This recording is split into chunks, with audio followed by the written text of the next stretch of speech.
All right, well, once again, good morning. Welcome, church, to our gathering. My name is Brandon. We're so excited that you are here today as we are continuing our series called Bitter Pill, where we are working our way through the Gospel of John. And this morning, there is a particular phrase wrapped up in the verses that we're about to read that I am convinced that you have probably heard at some point in your life. Not only have you heard them, but I would venture to say that you have probably used them at some point without ever even maybe realizing that you were quoting Jesus. So look with me at John chapter 8, starting in verse 31. It says, "So Jesus was saying to the Jews who had believed him, 'If you continue in my word, then you are truly my disciples, and you will know the truth, and the truth will set you free.' They answered him, 'We are Abraham's descendants and have never been enslaved to anyone. How is it that you say you will become free?' Jesus answered them, 'Truly, truly I say to you, everyone who commits sin is a slave of sin. Now the slave does not remain in the house forever. The Son does remain forever. So if the Son sets you free, you really will be free. The truth will set you free.'" And so this morning, I want to talk to you about a simple contrast between truth and false, and the words of Jesus when he says the truth will set you free, and what he actually intends for us. You guys, I am a huge Star Wars fan. Honestly, I'm a really big nerd at heart, but I love Star Wars. And getting to play in the band, play guitar here during worship is so much fun. And a little fun fact, every now and then, a particular said person will work Star Wars themes and soundtrack music into the worship set, unbeknownst by everybody else, because why not? It sounds so cool. The Force theme, it sounds worshipful, and it's good, and we got to have some fun. So recently, I've been enjoying the Obi-Wan Kenobi TV show on Disney+. It's so good. Getting to watch and see a character that I have loved develop. You know, like we watched the beginning of his story in the prequels, which I'm a fan, by the way. And how Obi-Wan, he goes from an apprentice to a master in his particular job field. And then we see how Obi-Wan's story ends, where he dies the hero's death. Which if you're like, oh, dude, spoiler, that happened in 1977, so you need to catch up. It's funny, I saw a joke this week that people 100 years from now watching Star Wars and Marvel, they're only going to have like 1,000 hours of movies and shows to catch up on, just if they really want to appreciate the story. And you know what? They're not wrong. So Obi-Wan, we find him in this show in kind of a dark place. The good guys have lost the war. Obi-Wan is on the run, hiding, afraid for his life. And in fact, he even changes his name. He takes on the alias Ben because he is trying to conceal his identity. And when other people come and look for him, remembering the great hero that he once was, who empowered other people, because that's what heroes do, he denies ever knowing who he was. Obi-Wan, the truth will set you free. But first, it's going to cost you something. And that's what I want to talk to you about this morning. When it comes to these words of Jesus that say, the truth will set you free, I want you to know that Jesus came to set us free, not from yourself, but from your false self. Jesus came to set us free, not from ourselves, but from our false selves. The false identities we create to feel like we are actually acceptable to the world. And this morning, I just have this feeling that there are some of you who, when other people try to call out the good within you, because you don't know who you are, you deny the truth that Jesus has set you free and that you are actually capable of doing something that is good. And if we're really honest, I think some of you are running from the good because you're afraid that it's going to cost you something. Jesus came to set us free, not from ourselves, but from our false selves. You're afraid, we are afraid to lay down these false identities because we'll be left with the most vulnerable question everyone is born asking. Am I enough? Am I enough? And I think some of you have lived with false identities for so long, you don't even know who you are. But the good news is that Jesus wants to set you free. The truth will set you free, not from yourself, but from your false self. What does that actually mean? You know, sometimes I think we read verses in the Bible and we've heard them so many times that we just say them over and over again, kind of like a mantra, because we don't actually know what they mean. And so over time, what happens is what Jesus said and what he intends for us to hear and what we actually hear are two very different things. What is the truth? And why should it matter to me? So what I want to do is just take a couple minutes and talk through what is truth. Truth can seem really abstract. Truth can feel really ambiguous and hard to reach. And you hear certain phrases. People say things like, well, my truth. Like what's true for me is true for me, and what's true for you is true for you. Or some people, they view truth as information or a particular belief system, and they view themselves as the guardians of truth because they think they own all of truth.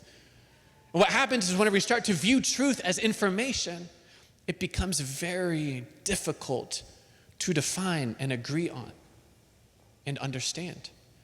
Those of us who know the scripture, we know a few chapters later in John 14:6, Jesus declares of himself, I am the way, the truth, and the life.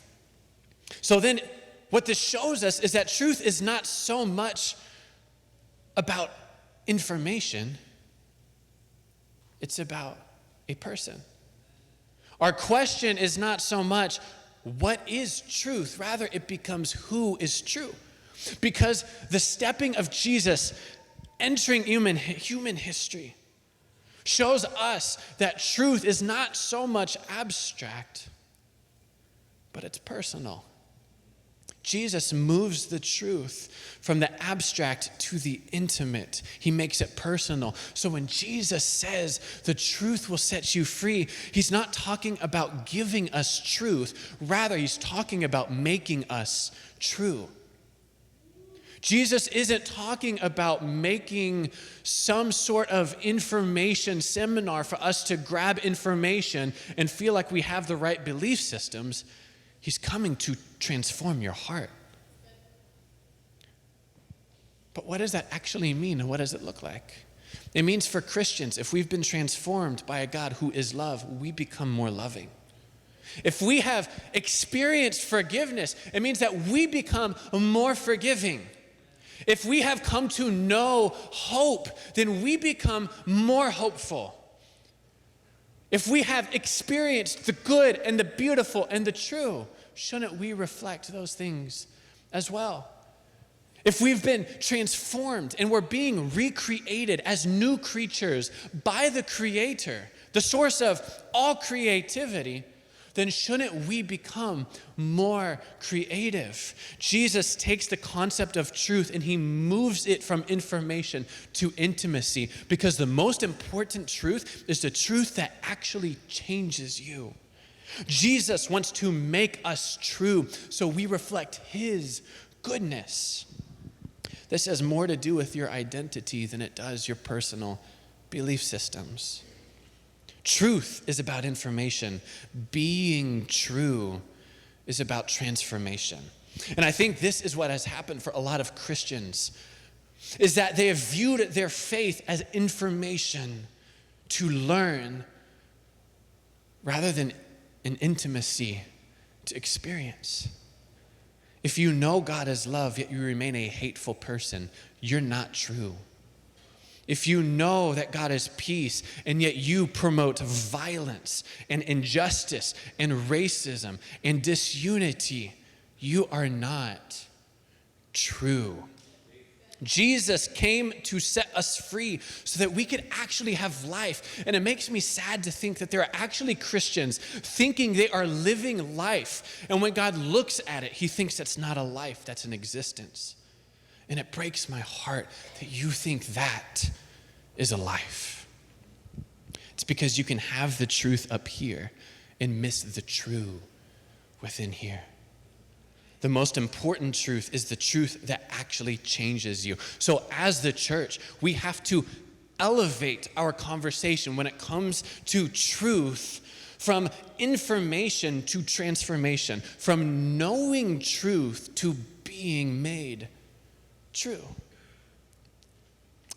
And I want to spend the rest of our time talking through what it means to be false. Because true and false cannot exist in the same time, in the same space together. When do false identities begin to emerge, and how do they form? About 5 or 6 years ago, my friend Chuck gave me a book called Scary Close by Donald Miller. And it's called Scary Close because everyone wants intimacy, but we're all terrified of it. And in the book, the author breaks down this concept I had never heard before at the time. And he talks about how every human around the age of 5 or 6, is we start to learn and think that there are things wrong with us for the very first time. We experience shame, loneliness, and hurt.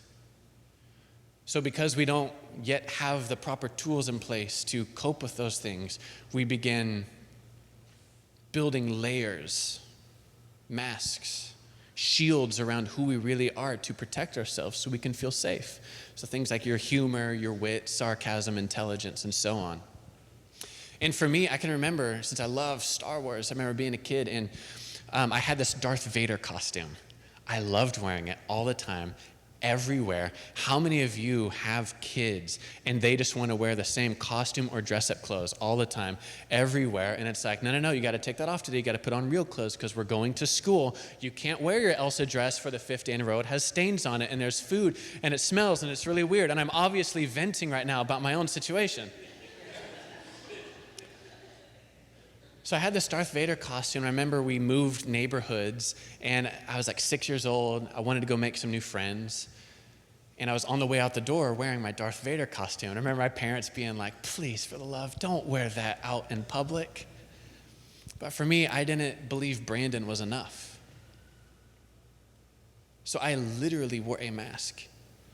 Ironically, it was Darth Vader, the most menacing, evil villain in history. Like, nobody wants to be friends with that. Like, that's awful, right? Maybe somebody does, but so I literally wore a mask. And this makes me think back to the Genesis story with Adam and Eve in the garden.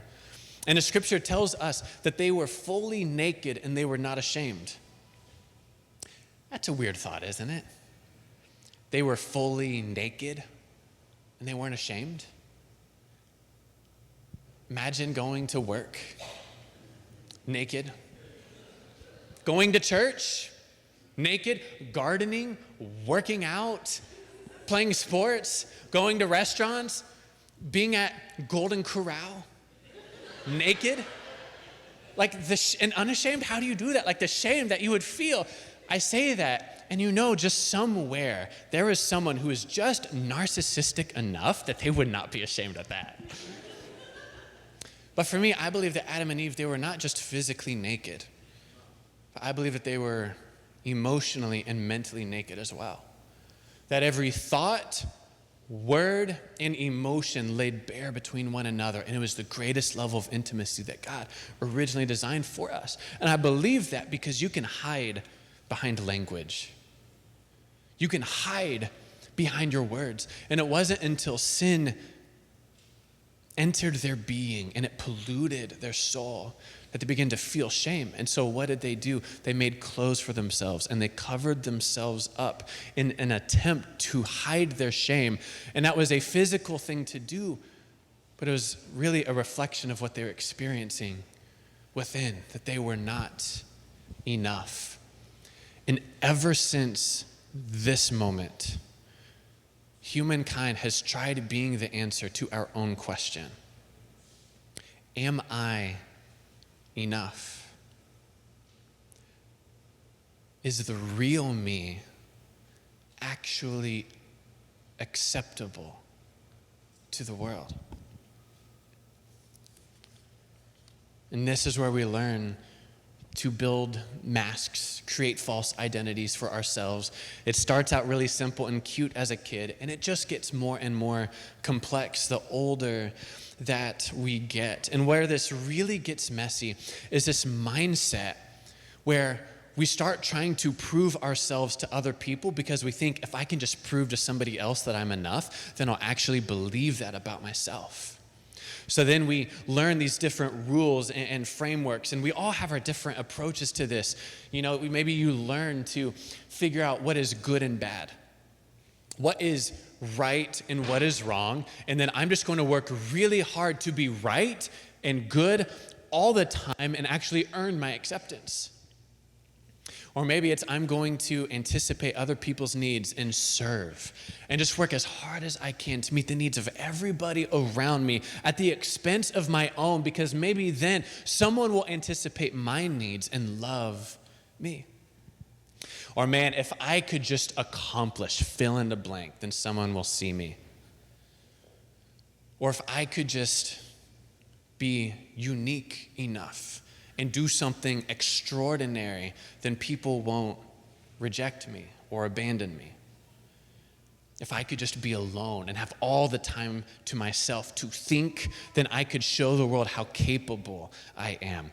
Or if I could just have a life that is just safe and predictable and nothing will ever go wrong. If it does, I will be prepared for it. And just maybe people will be as loyal to loving me as I am to them.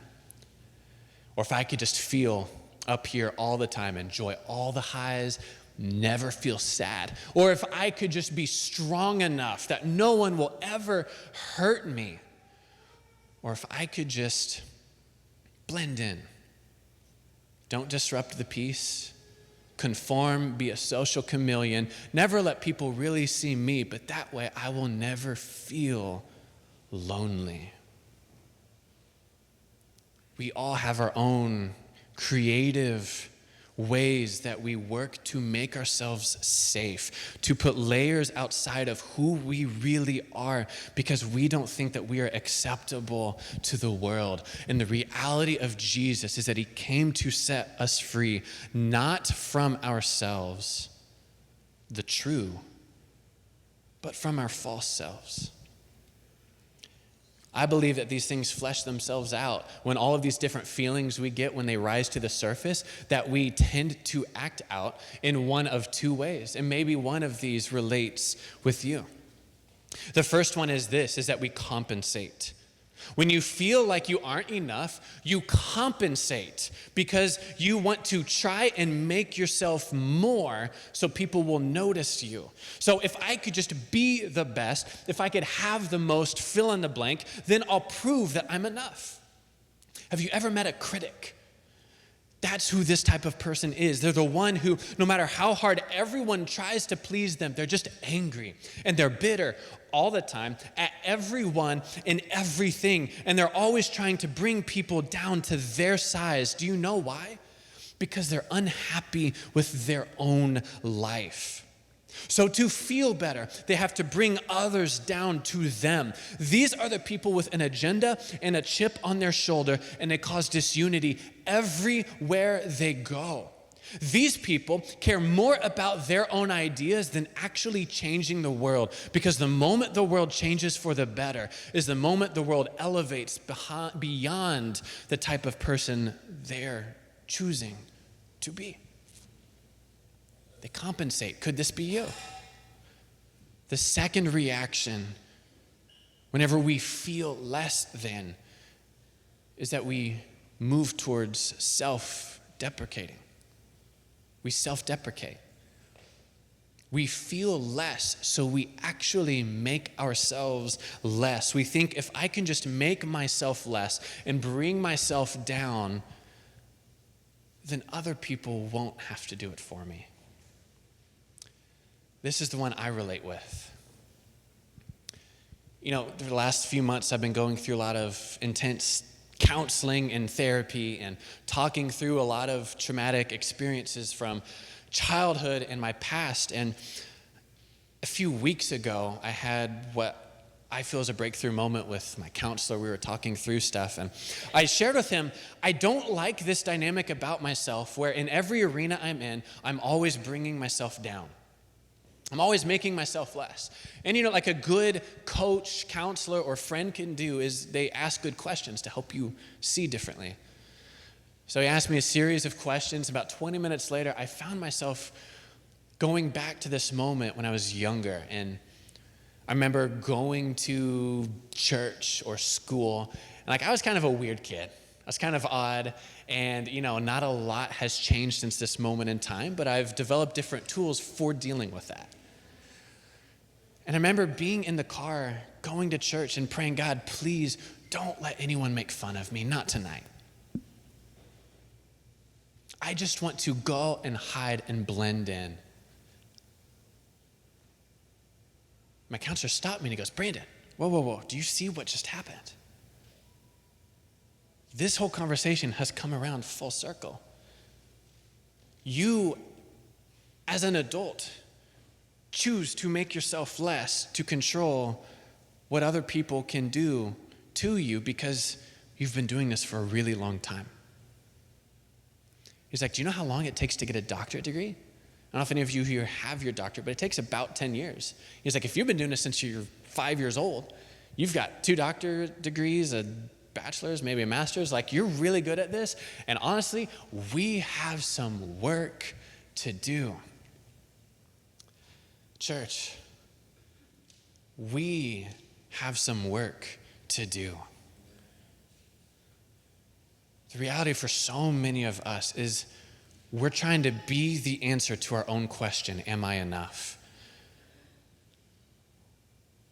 And ever since we were young, we learned to mask who we really are.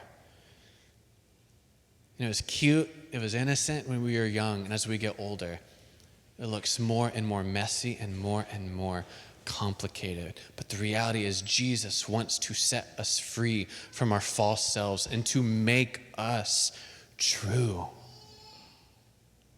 And that takes work.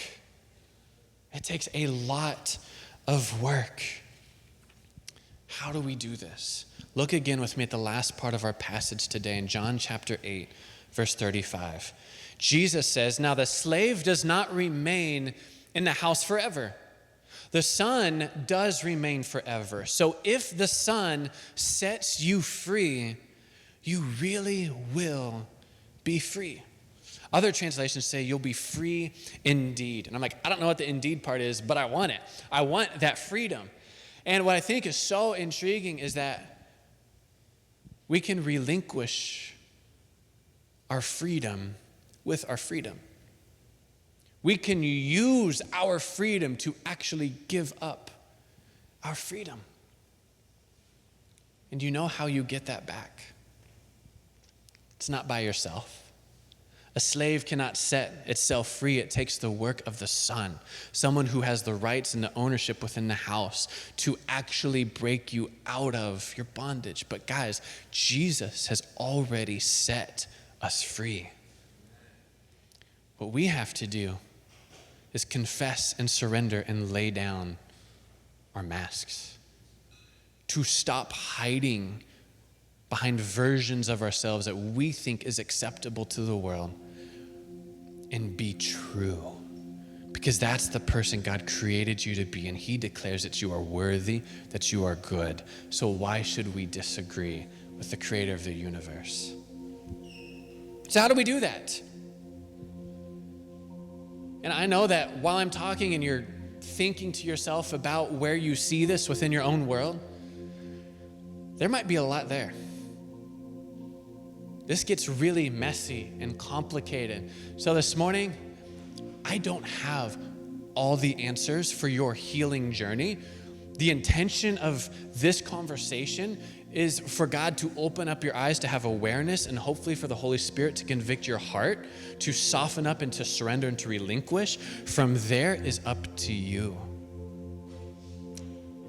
But what's the next step? What's the next piece for all of us as the church? Let's look back to the very first sentence we read in verse 31, the words of Jesus. He says this, "Whoever abides in me is truly my disciple."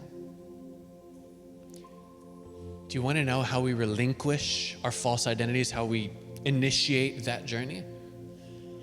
Is you abide in Jesus. Oh man, I was really hoping you'd have like 3 points that I could like have these neat little boxes and check it off when I go home and be good for the week. Nope. I was really hoping you would have something else, but abide in Jesus. Guys, the reality is we are the church. We call ourselves followers of Jesus.